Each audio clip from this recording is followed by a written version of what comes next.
we need to invest in smell-o-vision because all of you need to either make this or something. So, hi Steph. Hi. So what are we making today that smells so good? Well, we're making cheaters jambalaya. Yes. And we're making this for Kara. Yes. Now, I call it cheaters because we have not near the amount of time that we need to do justice to a real jambalaya. Right. Jambalaya is something that you cook most of the day. Right. I'm not good here. So Carol is here. Welcome. We are so glad you're here. Okay, so jambalaya is a rice dish. Yes. Can you tell us more about it? Yeah, so, born Cajun, have made Cajun food all my life, have eaten Cajun food all my life. Hi, Angie. Hi, Carol. And jambalaya technically is like the Cajuns' one pot goulash. Okay, yeah. It's just what you have left over you throw in. Yeah. However, jambalaya over the years has become something very specific, and it's not just whatever you have. Okay. Although what we're using is probably what the original Cajuns had left over. Okay. Okay. So, so it typically consists of, so the jambalaya where I grew up is chicken and sausage, typically a pork sausage, a smoked pork sausage, a pork, usually I like to use like a pork shoulder or a pork, something a little bit fatty, and cut it in chunks. And you cook those three meats together all day long. Okay. Or a good part of the day. It develops till it's just flavor. Till it falls, it's just all fall aparty. And you cook it in with onions and peppers. We've done bell pepper. We've started it so that it can actually do some of its melding. And we're going to go through what we did with you here in a minute after she explains what it is. But it's a cook it in the pot, let all those flavors come together. Do we put this kind of pepper in? I put one in so far. It was the smaller one, and I added the seeds. If you're at home, you may not want to add the seeds, but I added the seeds here. So we also have the option to use cayenne peppers, or some of my favorite peppers, which is a purple buena mulata pepper. And we used those last week when we did the shrimp. We did. Now, a lot of people will put shrimp in their jambalaya also. We're not going to do that, but that would be added much later. So I'm going to check our... Okay. So oil and butter, because we really want that rich flavor, right? Yes, rich depth of flavor, for sure. So this meal is not a low-calorie meal. It is a very well-balanced, high-protein, high-calorie type of a meal. Yes. So in Cajun cooking, they are all about the depth of flavor and using everything that you have. So we are using the fat from the pork because that's going to develop the flavors. We are using pre-cooked chicken because we just don't have the time to cook these meats. Right. And I didn't have a pork roast or anything, so I am using a pulled pork that we had made and frozen. Yep. So the chicken was already made, the pulled pork was already made, and then we're using a smoked sausage. This has pork, turkey, and beef in it. You can get whatever flavor sounds best to you.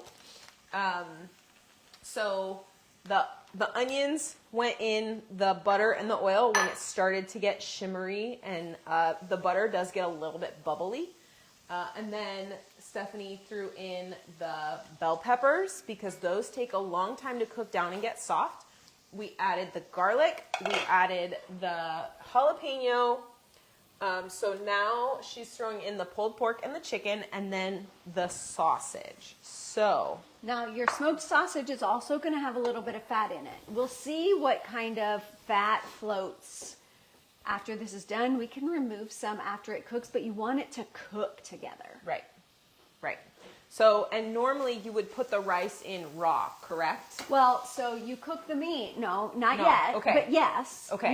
You would normally. I'm getting ahead of myself. So, yes, you cook this meat until all those flavors are melded and you've got all the juices from the meat.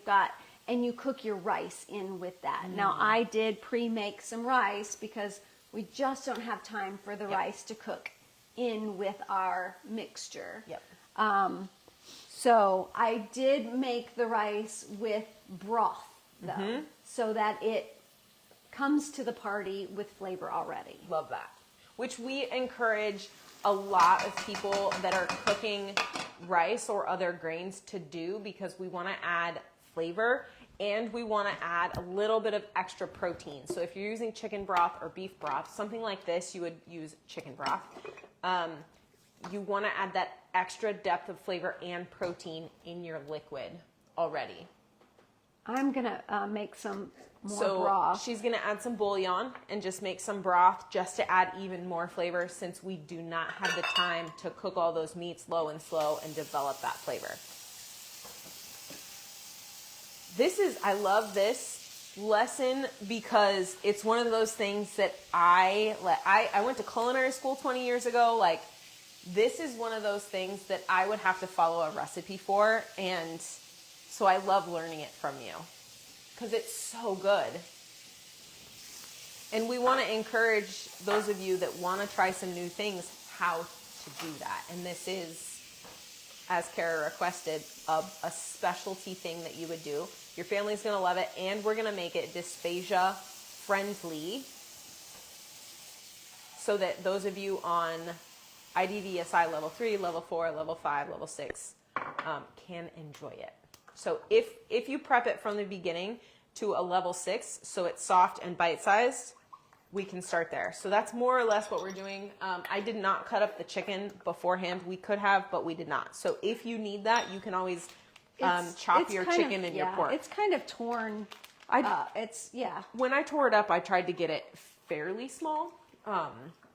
So if you're doing it with a rotisserie chicken, real easy. As soon as you bring it home, you just pull it apart after it's cooled slightly, and then it's much easier to handle and tear apart when that rotisserie chicken is still warm. Okay. Just because all of our meats are pre-cooked, I'm just going to add some liquid in there for them to kind of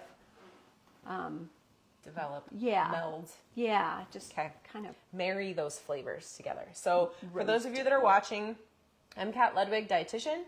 And I'm Stephanie Pepper, I'm a speech pathologist. So for those of you that are new, we are live here right in the group every Wednesday at 5:30 p.m. For those of you that we know and we recognize your names, we're so happy to have you back. Please drop your name and where you're watching from in the comments if you want to. I guess you don't have to drop your name because most of your name is posted.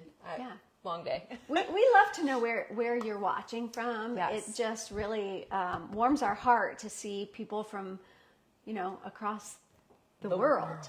Yeah. So we are going to talk dysphagia as well as teach you about jambalaya. So if you have dysphagia questions, please drop them in the comments. Absolutely. And we will answer them. Please do. Kara, I was waiting for you. I love this.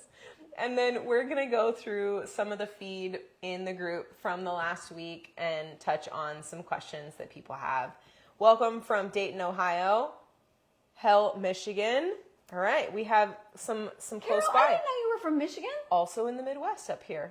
Welcome. Yeah. We're so happy to have you guys.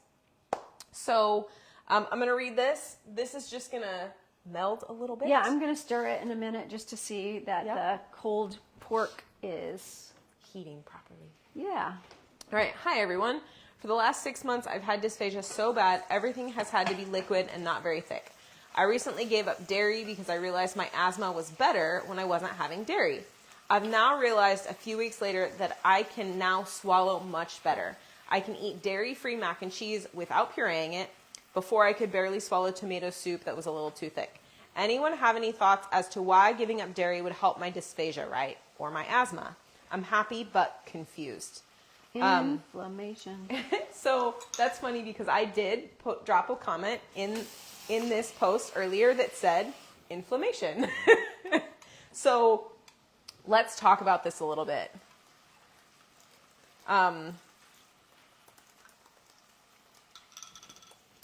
am also typing to him right now. Hello, Colorado. Love it. Hi, Lori. Connecticut. Look at all these people from all over the U.S. I love Yay.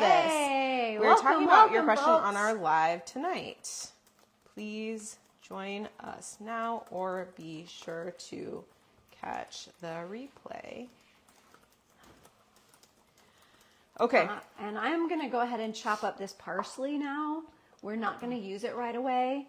One of the important things to know about Cajuns is they finish their dishes with fresh parsley. Now, we're probably going to have to cook it a little bit so that when we blend it, it's not Particly. yes. But Very technical terms we're using tonight. I don't know if you have all caught that. hey, look, it works for me because I am not a trained chef. Just FYI. I am, but okay, so let's talk. This is a perfect segue from the inflammation to the parsley. So let's talk about anti-inflammatory foods like parsley, like bell peppers, like if you can tolerate the heat, jalapeno. So herbs, vegetables, fruits, and whole grains are anti-inflammatory. Sometimes foods can cause inflammation, and if you keep putting something in your body that your body does not like, at a certain point your body is going to go, absolutely not, we're not doing this anymore, and it's going to have a reaction. So we as human beings are very good at ignoring what our bodies tell us. And honestly, it doesn't always mean that you have to avoid certain things for the rest of your life. Correct. Sometimes it's just until your body gets out of that fight mode. Yeah. You know, Yeah. it's in, what was that movie? Fight Fight Club. Fight Club. Yeah, it's like it's a fight club when Yeah. when you're inflamed and you don't give your body a chance to. Yep. So for Cool off. you have an immune system reaction. Your immune system is responding to dairy. This may not be an allergy, okay? Allergies typically happen to proteins. So you can have an allergy, you can have a lactose intolerance, or you can have a sensitivity. If your body does not like something, it will have a reaction. If you have that reaction for long enough and you're still not addressing the root of the problem, cutting out dairy, if your body doesn't like dairy, you may start to have more and more problems. So typically when we see conditions like EOE, which is short for eosinophilic esophagitis. Eosinophils are a type of white blood cell that are triggered by your immune system. And this may not be what's going on with you, but this is a possibility for some people. When your white blood cells are always on attack, your body responds. So a lot of times foods can be the cause of asthma because it's an immune response to something that's going on in your body that your body doesn't like. So if we can remove the trigger, we may be able to decrease those symptoms. So it sounds to me like your asthma was ongoing and you were treating your asthma, but you were not treating the root cause of the asthma. So for a lot of people, it's allergies. So environmental allergies or a peanut allergy or stress. So if you're continuing to eat dairy and your body doesn't like dairy and you add stress on top of that, then your body gets really angry. Because we release cortisol, which we all do. Mm-hmm. But you got to the point where your body stopped you from swallowing because it was like, I'm done with you. We are not doing this anymore. I cannot do this. I'm angry. You took out dairy. I don't know why. Good for you. I'm glad that you're seeing a positive response. So one of the things that Stephanie and I have done in the past is a food sensitivity testing. And it has been very, very helpful for identifying what those foods are very, very quickly through a blood test. Does this work for everybody? No, it's not for everybody. But for some people who can make very significant changes to their diet very quickly because they're in a lot of pain, whether that's physical pain or mental pain from whatever's going on with your body, it can be very helpful for changing your body's reaction to stress in the course of like 2 weeks. Whether it's a skin issue, asthma, GI issues, headaches, lots and lots and lots of other things. So you were able to identify that dairy was the problem. You took it out. And not only was your asthma better, but now your swallowing is getting better because your inflammation is going down. Throat full of saliva, yeah. Yeah. Yep, it can. So that mucus response is your body's way of being like, I'm trying to get rid of this because I don't like it. Right. Because it's causing more irritation. Now, I have the same issue with milk and cheese and any kind of dairy. And I completely removed it from my diet for probably over a year. It was a long time, yeah. But now I can eat a little bit Every and now be and then. fine. But but you had to give your body time. Time to heal. Time to heal that inflammation. Because if you think about, if you break an arm, right? Let's say you break your arm. How long does that take to heal, right? It takes 6 to 8 weeks. Is it 100% after that 6 to 8 weeks? No. You still have to rebuild muscle. You still have to work on improving strength and coordination with that arm. And that takes an additional couple months, most likely. So when we're talking about healing our digestive tracts, and your mouth is part of your digestive tract, we have to give your body time without throwing those offenders back at it. Okay. All right, I'm back. Sorry. No, you're fine. I was done talking about the topic, so Okay. I think I'm done, unless anyone has any other questions about that. Because that's it's tough. Giving up foods that you love is really hard. Yes. So in that case, your pain has to be greater than your love in order to actually give it up. So we would like you to make the decision before you get to that point. Okay, so next comment. I feel like my doctors are overlooking me in terms of what is going on with my dysphagia. I recently got a fees test where they said everything going down was completely normal. Although the issue with my swallow isn't when food reaches my esophagus, it's when I try to initiate the swallow. I told my doctor this, and she said the SOP said the fees shows initiation of the swallow. I've said countless times and having a hard time being able to time my swallow, and it feeling like it's being blocked, but they won't do any more tests and are making me see a psychiatrist. I really don't know what to do because they don't even let me advocate for myself, and I've asked for a neurologist and they said no need. So first let's start by what is a fees test so everyone understands. So a fees test is a fiber optic endoscopic evaluation of swallowing. So it's where they go in with the scope. The camera sits just above the pharynx, or just at the top part of the pharynx, and videos the swallow. It does not show the oral phase. So the swallow initiation is not necessarily seen, but you can typically see I mean, I don't want to discount I don't know. Not a huge fan of the fees because you can't see the oral phase, because you can't see the oral prep, because, but the camera is behind the oral cavity, so you can't see that. So I hate to say I don't agree, but I don't agree. I love it when we don't agree with things that people have been told, because they need to feel validated in what they're feeling. So I would say, and we just had someone that we met with last week that kind of felt the same kind of things, and it's smelling good, huh? Oh, yes. We talked about more coordination things, like there is a cog that is off in your swallowing wheel. So what's happening, you do initiate the swallow, but only after, doesn't that? I just wanted to show you guys what it looks like since you can't smell it. Yeah. So it's all those meats, all those vegetables. So onion, bell pepper. We used a hot pepper. You don't have to. Garlic. All of that is cooked together. Now, our meats were pre-cooked, so I'm trying to keep adding moisture in there. Yep.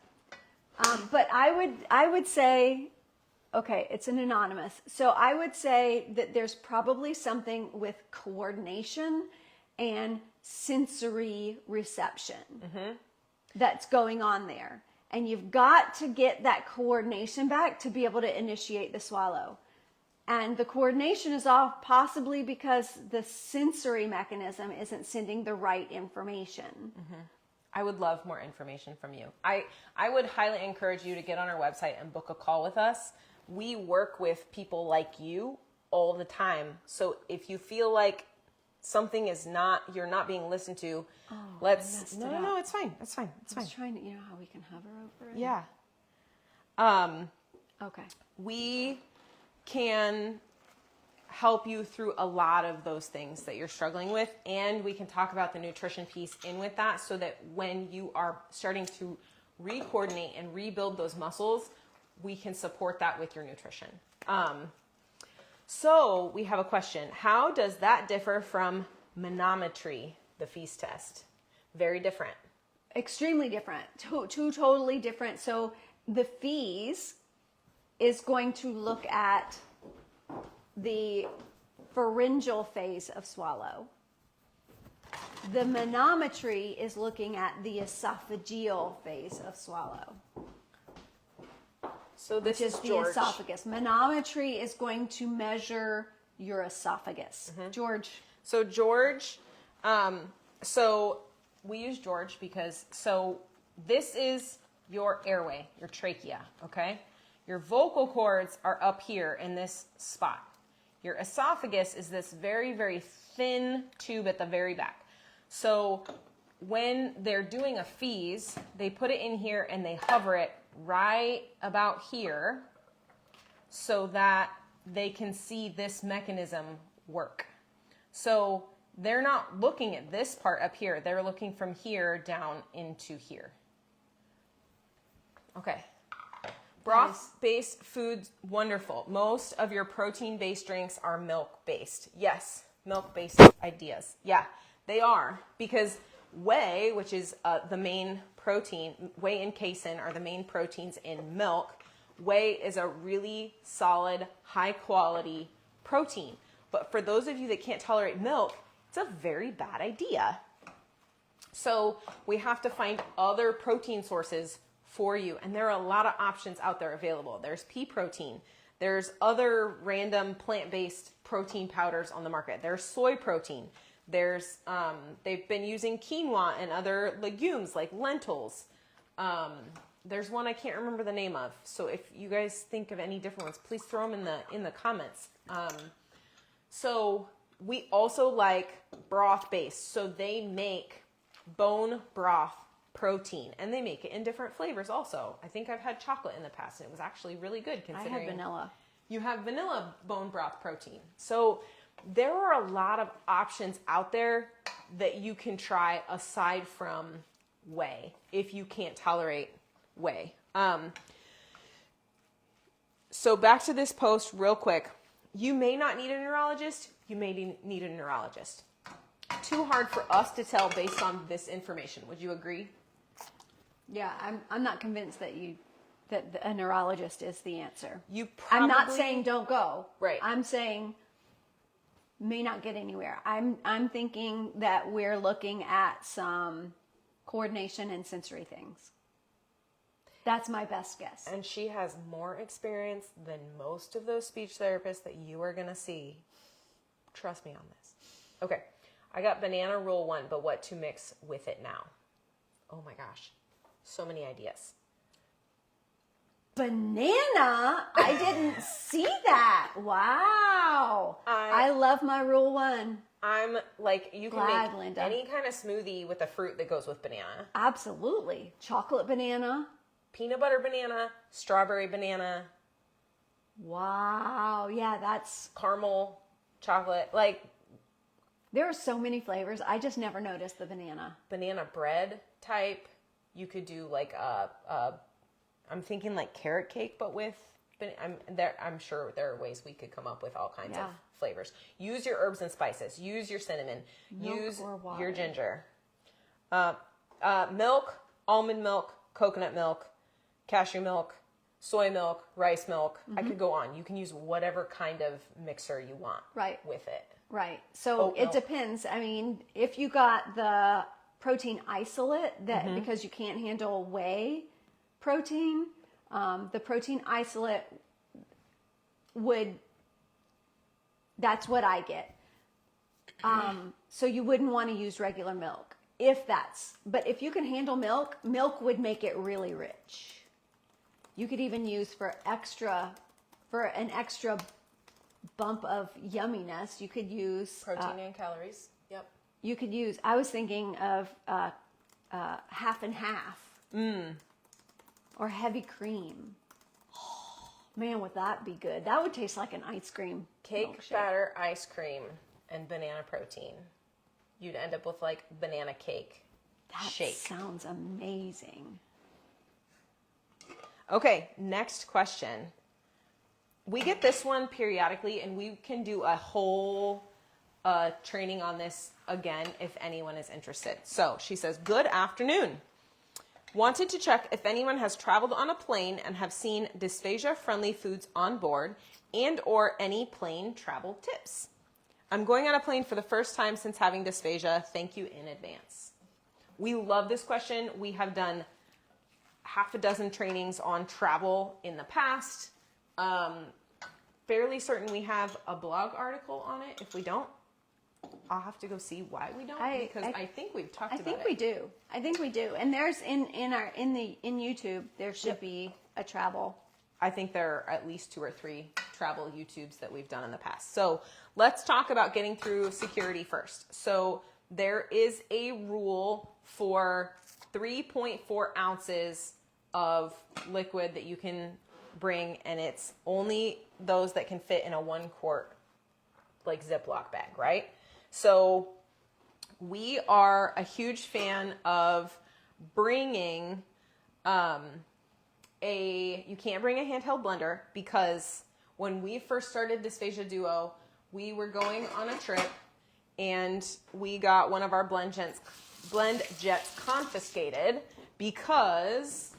so don't bring your blender on board, because when you unscrew this, your blades are now exposed, and that can be used as a weapon. So you will not get this through security. They will take it away from you.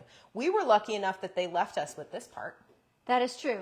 However, if you want to take a chance, stuff it with ink pens.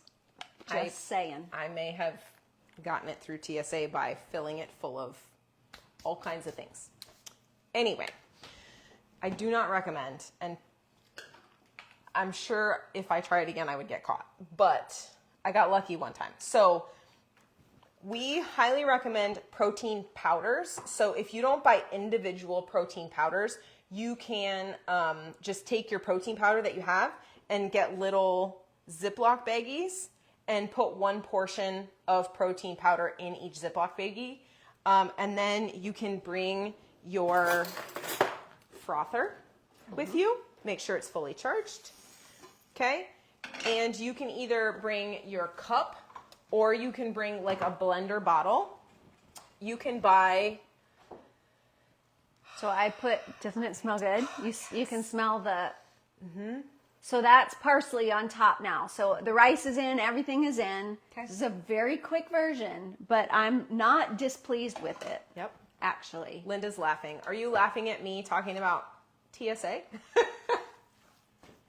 Look, desperate times call for desperate measures. That's all I'm saying. So bring a blender bottle, bring a cup of some kind that you can either shake, or bring a frother that you can add your liquid and your protein powder to. you can buy liquid in the airport after you go through security, or you can just use the water out of the, usually they have the bottled water machines now. Or you can ask for it on the plane. And you can get all kinds of things on the plane. You can get milk, you can get coffee, you can get just about anything.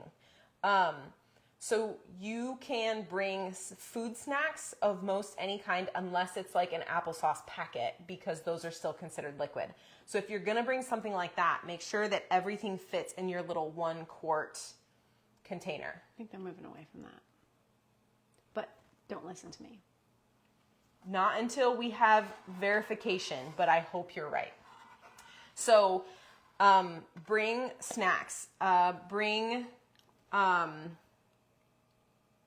You can bring any food with you, and if you need to, like, bring a packet of crackers and you can crush them and add liquid. You can add, I don't know, there are a lot of different options that you can bring.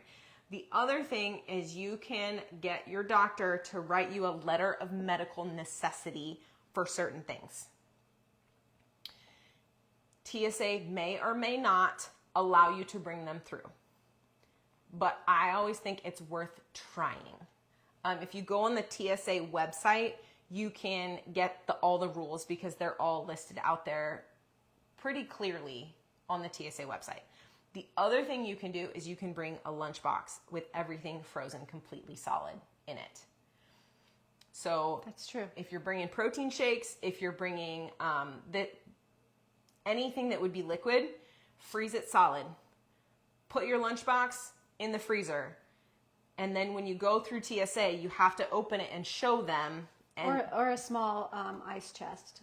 That everything is frozen solid. Now remember, this will count as one of your carry-ons.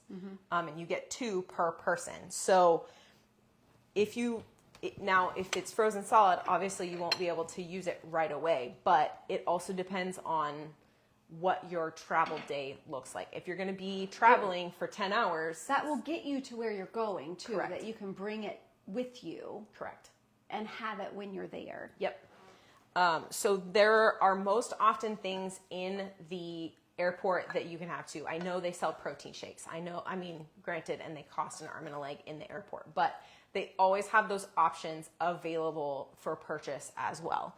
There was something else I wanted to add, and it looks like there are quite a few good comments in here as well. I have patients that are on feeding tubes, and they're able to travel by plane no problem because they plan ahead.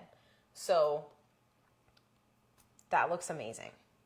Yes. Kara, here's your jambalaya. I wish you could smell it. Okay. It's cheater jambalaya. Okay, so we are going to blend some, as we always do. Well, let's do it minced and moist first. This is pretty much soft and bite-sized. Yes, real close. It's real close. It would just be the chicken that is A little big. a little bit bigger, Okay. and maybe some of the pork, but I think that was pretty much. Okay, in our handy dandy little blender. It's like a little food processor. Oh yeah, food It is processor, not just blender. right. Okay. Okay. One more little scoop. Yeah. A piece of sausage. Yeah. Oh, Yeah. Okay. there you go. All right. So if we need to add a little bit of liquid to this too, we can. Oh my God. Is it pretty close? Yeah. Are you impressed with yourself? I'm amazed. Having the right ingredients makes a huge difference. I think the pulled pork did it because it's a textural thing. Yeah. And I already had pre-cooked pork. Yeah. Okay, I'm gonna do this one more. I think, do we have any liquid? Can we toss a little bit of liquid in here? So remember, rice is a starch. Anytime you add a starch to anything, it's going to absorb liquid. So even though we're not trying to get this pureed, we're just trying to get it to a level 5 minced and moist, you might need a little extra liquid to help it move.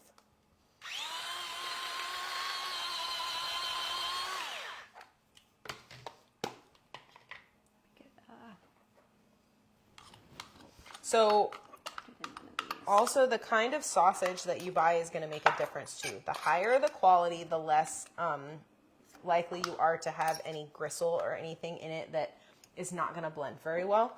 So just keep that in mind. Mm-hmm. How's that look? It looks good. So minced and moist. You will know it's minced and moist by whether or not you can mash it through the tines of a fork. Mm-hmm. Okay. You want everything in it to be able to fit through the tines of a fork. So, all right. We'll taste that one. Okay. And then we're going to do some puree. Puree. I'm like, what did I do with my spoon? I was using it. Goodness gracious. Okay.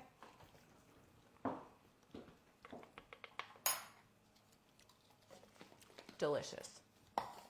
Okay.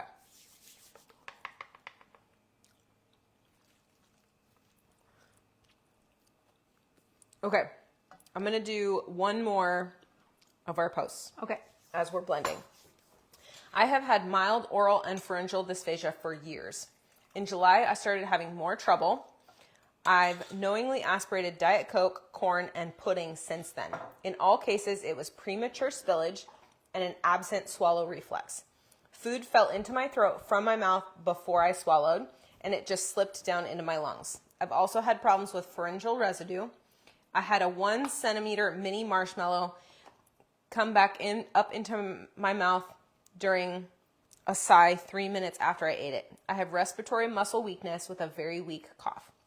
Wow. I have an appointment for a new bedside eval in 10 days, and I'm worried what he'll say. No pneumonia, but I've had asthma attacks from the irritation of the aspiration that put me in the ER. Any advice? What do you do when there are no safe textures? You consider a feeding tube. If there truly are no safe textures, mm-hmm. you have to get nourishment. Mm-hmm. Now, once you start getting nourishment, once you're able to nourish those muscles, you may be able to reverse that non-tolerance of any texture. Seen it before many times, but once those muscles are malnourished and you can't build them, you can't help them to improve because being malnourished and dehydrated is not helping the muscles of swallowing. Mm-mm. So getting a feeding tube does not mean you will forever not eat. Right. And it may be what you need to get those muscles prepared to eat again. Right. And so we don't recommend that for everybody, but when you are at the point where you are aspirating things because the control is not there anymore, we have to look at your safety. And if we can get the amount of calories and protein into you through a tube, and then we can work on regaining some of that strength, best case scenario. I hope I just said everything she said again, because we really want to reiterate how helpful it can be to get nutrition in safely. I feel like yours is louder than mine. It might be. I feel that way too. I don't know why. That was pretty loud. Seems like it was, maybe it's just me. Oh, let's push that down and blend again. So the first question at the top here says, move on to a feeding tube. Unfortunately, I have had mine for 8 years. Look, your quality of life with a feeding tube can go up. It doesn't have to go down. It also is about your mindset and how you approach it. So if we can improve your outcomes before you start to have pneumonia or other respiratory symptoms, that's best case scenario. Because if you're not well nourished, you're not going to be able to fight off that infection well. And one of the things that we learned a couple of years ago now was that people who aspirate can go years without an infection like pneumonia because their immune systems are strong enough. But once your immune system is not strong enough to fight it off anymore, that's when you end up with those symptoms. So let's help you get nourished so your immune system can stay strong so you can protect yourself. I think we could go again to make it smoother. Okay. It's It's perfectly pureed. But for those that need a level 3. super smooth. Okay.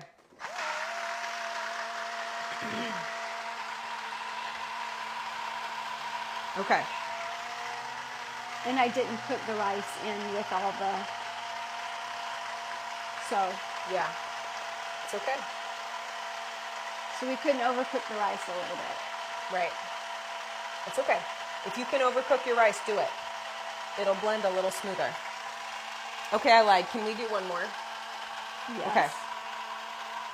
I'm scared that every time I go to drink and eat, I will aspirate it or it will get stuck. I do have EOE and mild reflux and swallowing hypersensitivity, and I'm also scared I don't have a cough reflex. My barium salt and fees was normal this year, showed a safe swallow, strong swallow, complete airway protection, and no muscle weakness. My ENT specialist, before she discharged me, told me I need to explore textures and stop doing the chin tuck, but I'm scared to stop the chin tuck because when I don't do the chin tuck, I'm scared. I'm chin tuck maneuver. I feel food sit in my throat and feel like it goes into my airway. The initial drinking is fine. It's when it goes down to my throat where the problem is, and then I get chest pain as if I've aspirated. They won't do any more tests as they feel I'm safe. So your tests are coming back normal. You do have EOE, so funny, I talked about that earlier. Yeah. So have we changed what's in your diet to help get rid of those things that are causing your immune system to cause those eosinophils to be on alert all the time? So typically the offenders are dairy and gluten. So those are typically the ones I tell people to pull out first. If that still doesn't help, we need to look further into what you're eating that could be causing those symptoms. And maybe it's environmental. Maybe there's something else going on. So I'm interested that the ENT told you to stop the chin tuck and not the speech therapist. I'm a little bit bothered by that. Why would they tell you to stop something that Is put protecting your you? brain in a good place? Whether it helps or not, I don't care. As long as it's not hurting you, do it. If they told you that the chin tuck is making it worse, then stop. But if they're just telling you to stop using it because it doesn't help, well, they're not considering what your brain is doing to you. Correct. While you're using it. So, I mean, I'm not cool with that. There was something else I wanted to address. Told me I need to explore textures. Okay, I get that, but we've got to get the EOE Under in control. check first. So do you have a rheumatologist that can address the inflammation and the immune response? First question. I need to come over here and That's read fine. it again. Okay, I haven't tried this yet, so I need to... Yeah, it's really good.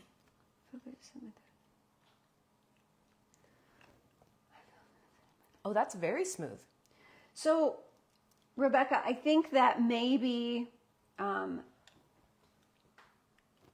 the fact that you feel like it goes in your airway. I feel food sit in my throat and I feel like it goes in my airway. That may be part of the sensory changes that you have related to the inflammation. So sometimes for all of you who have heard this before, I'm sorry, I'm going to say it again. It is, so when you have inflammation, particularly when there's EOE, there's all sorts of things going on.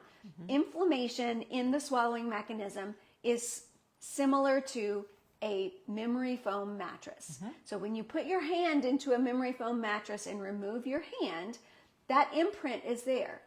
And that is sort of what food and liquid does as it goes by inflammation. It displaces the mucous membranes, and you continue to feel that until it refills.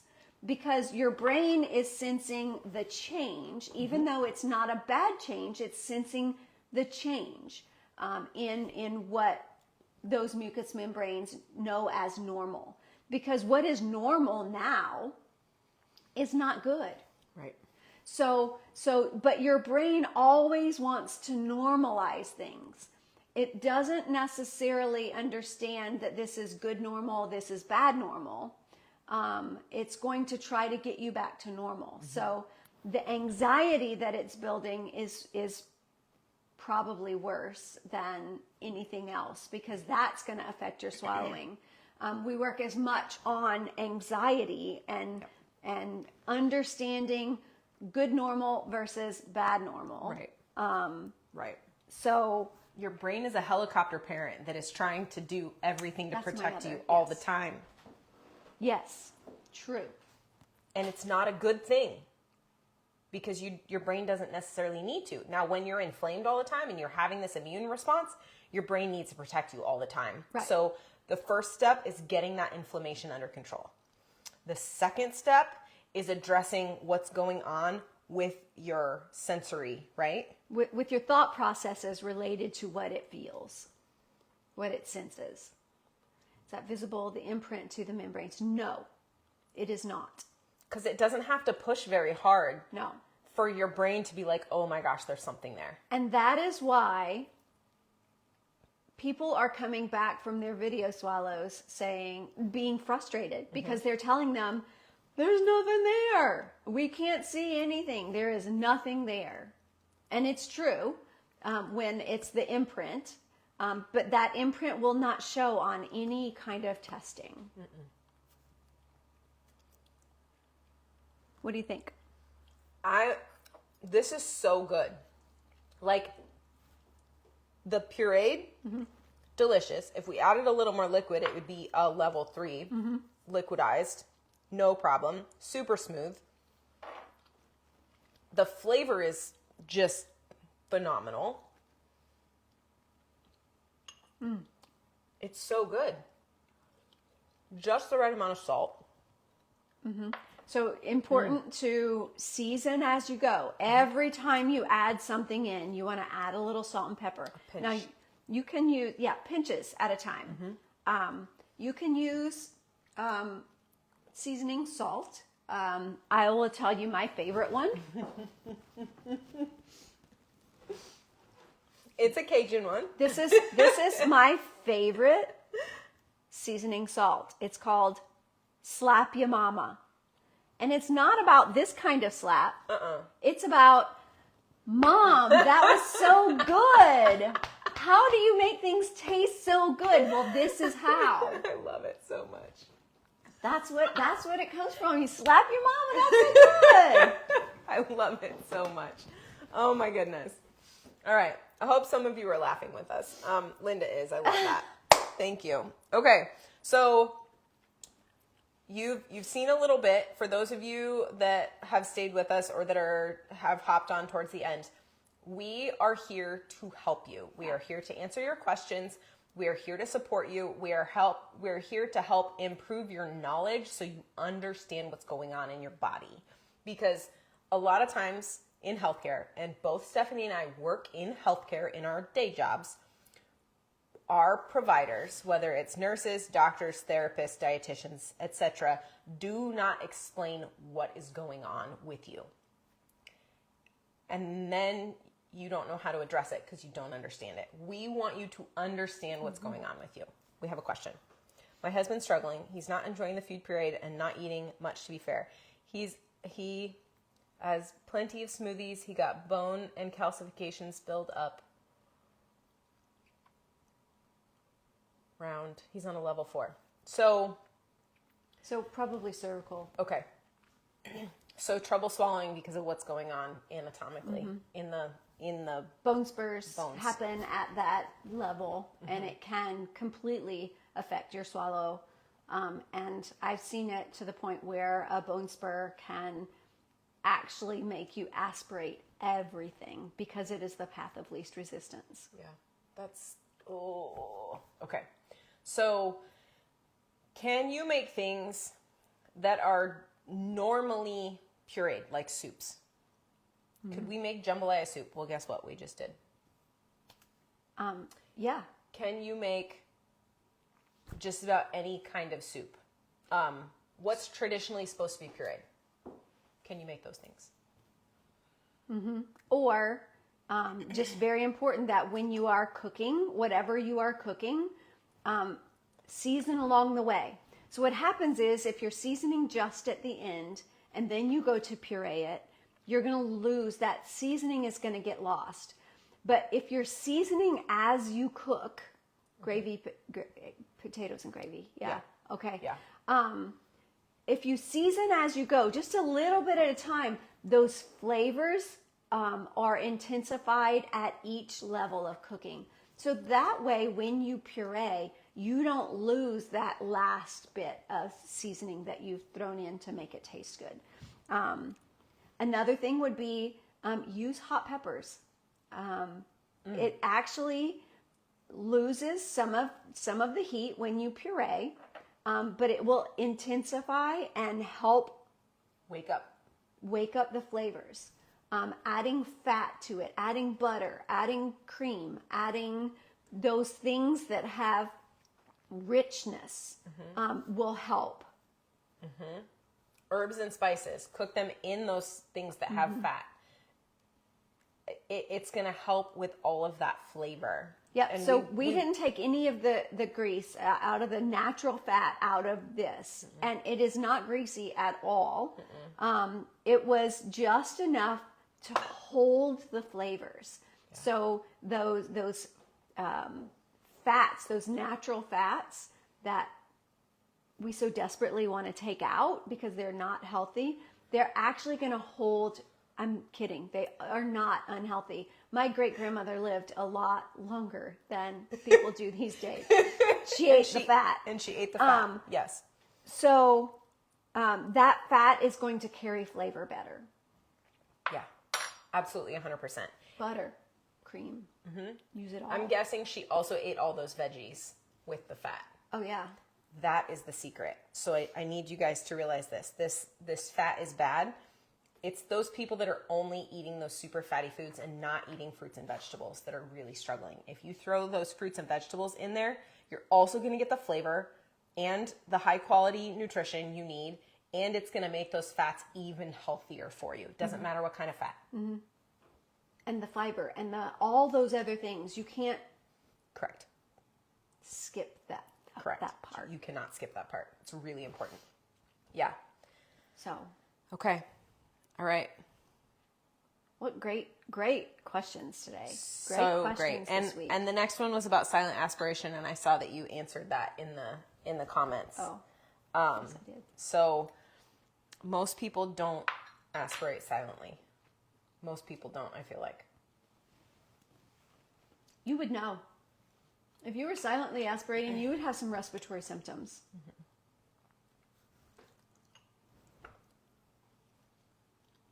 Especially if it's been happening over time. Yep. I cook Sing food that I'm always cooked, and he says it doesn't taste the same. Yeah. So, tonight, she put in the onions. She added a little bit of salt. She put in the bell peppers and the garlic. She added a little bit of salt. And we're not talking like a teaspoon at a time. We're talking like literally a pinch. Yep. Right? Stirred, let those flavors meld. And then she added the meat. A little bit more salt and pepper. Yep. Or your seasoned salt. Yes. So however you did it before, try adding those take the amount that you would season with it and spread it out through the cooking time. Add garlic powder, onion powder, Italian seasoning, add ginger and whatever other cumin, coriander, whatever other herbs and spices, add them throughout your cooking process, and it's going to bump up those taste buds because we want to get his brain reacting to flavor. He will eat more if his brain is sparking with, ooh, that was good. Yeah, I wish everybody could taste this one. Sometimes because it's actually really good. Sometimes the salt makes all the difference. I know you've had dietitians for years tell you low sodium, low sodium, low sodium. But I guarantee you, most of you that are struggling with intake, you're not getting enough salt in your diet anyway. So add a little bit more. Listen to her. She knows stuff. You need the water too, but I find that most people who are on dysphagia diets are not getting enough sodium or potassium or other minerals into their bodies. Here's and the they deal. struggle. I could eat this instead of this and be completely happy. I could too. It's so good. It's so good. Okay. We're weird though. We are weird, but In a good way. I would say it's in a good way. Yeah. And I'm hoping that it helps other people feel inspired to try it, because our clients that do the best are the ones that are not afraid to puree anything. You're right. You're right. You're right. You're right. Yeah. We want to encourage you. Lung fibrosis and, oh gosh, did I miss it? Did it go away? It went away. Thank you. Oh yeah, it's gone. It just disappeared. All right. Okay. Okay, that's fine. Yeah, so Thank you all for joining us and being here. We have a membership event tomorrow. We have the Movement Masterclass with Dr. Mike. I verified with him today that he's coming. Ready to go? He's ready to go. He's got a whole plan. So we are Good. very excited for him to talk to our membership tomorrow. If you're interested in joining the membership because you need the extra support, dysphagiaduo.com, click on the membership tab and sign up to come join us every week for our events. yeah, we have a weekly event. Each week it's something different. Yep. So we have a masterclass this month and tomorrow. It's on movement because movement is good for you. And movement is important in swallowing. The whole body moving is a good thing, and so we're just reiterating that with an expert. On Sunday, we're doing our recipe club. So our members bring a recipe. We talk about how to modify it for the diet that you're on or that your loved one is on, and how to make it more nutritious if needed. Sometimes we don't need to. Sometimes a dessert is a dessert and you need it that way. Mentioned aspiration. He got lung fibrosis. That's why he's on level 4. Hopefully he gets back to normal food, and thank you for the advice. We hope so too. Linda, we do something almost weekly. There are 4 events a month. Yes. So most months have 4 weeks. This week does have 5, but I'm traveling next week. So we will also not be here next Wednesday because I will be just getting off an airplane-ish at this time next week. So, yes. But we do a Q&A one week, we do a dysphagia dinner party one week, we do a masterclass, and then we do recipe club. And then we have an app on our phones that everybody is in the group and supporting each other and asking questions, and we get to answer questions, and it's wonderful. So it's like this feed all the time. Like anytime. I shouldn't say all the time because it's not all the time, but anytime you need it, you will have that many people responding. Yeah. Like between Kat and I and the other members, you have access to everyone. Yep. It's very, very supportive and lovely. It makes my heart just so happy to see them supporting each other too.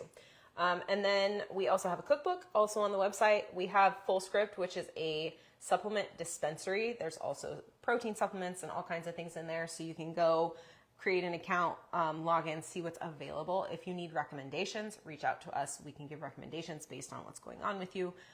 We offer just a 30-minute session. Hi, Rebecca. I recognize your name. We talked about your... We did. We answered your question. Yes. And you just missed it, but... Go back and watch the replay as soon as we're done. Yeah.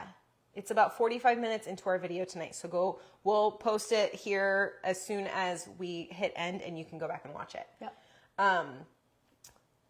Yeah. No. Don't be sorry. No. We're here to support you, and we want you to know what kind of is going on based on your post from yesterday. Yep. So go back and watch, and then reach out to us with questions. You can book an appointment with us on the website, and then we also do one-on-one counseling, but it's not for everybody. So we really like to talk to you first before you do one-on-one counseling with us. Because we want you to use your insurance first. The problem is most people either exhaust their insurance or feel like they're not getting the help they need. Then they come and work with us, and we help get them on a plan to get better or to manage what's going on right now to improve your quality of life and your health. Yep. I feel like I said that really fast. You did, but that's okay. So guys, we'll see you in 2 weeks. we'll Yes. be back. Yep. Next week, we'll be wishing you safe travels. Thank you. And I will try to post a throwback Okay. video next week. Rebecca, we understand you're scared. Go back and watch and then reach out to us so that we can follow up with you, because we absolutely want to follow up with you. Yep. This is, yeah, go back and watch it. We're here for you. Okay. We'll see you in 2 weeks, everybody. We appreciate you, and please send us a message or an email or whatever you need, right? You can reach out to us. We're available.